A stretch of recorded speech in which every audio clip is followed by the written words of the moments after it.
Hello, ഇന്നൊരു lunch box വീഡിയോയാണ്. അപ്പം ലഞ്ച് ബോക്സിൽ ഫുഡ് കഴിക്കാൻ താല്പര്യമില്ലാത്തവരായിട്ട് ആരെങ്കിലും ഉണ്ടോ? എല്ലാവർക്കും ലഞ്ച് ബോക്സിൽ കഴിക്കാൻ നല്ല താല്പര്യമുണ്ട്. അപ്പം ഇന്നത്തെ എൻ്റെ ലഞ്ച് ബോക്സിൽ എന്തൊക്കെയാണെന്ന് നോക്കിയാലോ. ഇതൊരു നാടൻ 3 കോംബോ ലഞ്ച് ബോക്സ് ആണ്. അപ്പം നമുക്ക് തുറന്ന് നോക്കാം എന്തൊക്കെയാണ് ഉള്ളതെന്ന്. ഇത് തുറക്കുമ്പോൾ തന്നെ നല്ല മുട്ട പൊരിച്ചതിൻ്റെ മണമാട്ടോ ആദ്യം വരുന്നത്. നല്ല കൊച്ചുള്ളിയും പച്ചമുളകും അതുപോലെ കരിവേപ്പിലയെല്ലാം ചേർത്ത ഒരു അടിപൊളി മുട്ട വറുത്തതാണ്. അടുത്തതായിട്ട് ഈ കോംബോയിലെ ഹൈലൈറ്റായ നല്ലൊരു ഇഞ്ചി ചമ്മന്തിയുണ്ട്. അതുപോലെ തന്നെ അടുത്ത ഐറ്റമാണ് വെണ്ടയ്ക്ക തീയൽ. ഈ ഒരു 3 കോംബോ ലഞ്ച് ബോക്സ് ഒരു അടിപൊളി ഐറ്റം ആട്ടോ.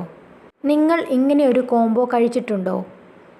നല്ല ചൂട് മട്ടയരി ചോറിൻ്റെ കൂടെ അല്പം മുട്ട വറുത്തതും അതുപോലെ തന്നെ കുറച്ച് ഇഞ്ചി ചമ്മന്തിയും കുറച്ച് തീയലും കൂടെ ചേർത്ത് കുഴച്ച് കഴിച്ചിട്ടുണ്ടെങ്കിൽ അടിപൊളി ടേസ്റ്റ് ആട്ടോ. അപ്പം നിങ്ങളിതൊന്ന് ട്രൈ ചെയ്ത് നോക്കണേ.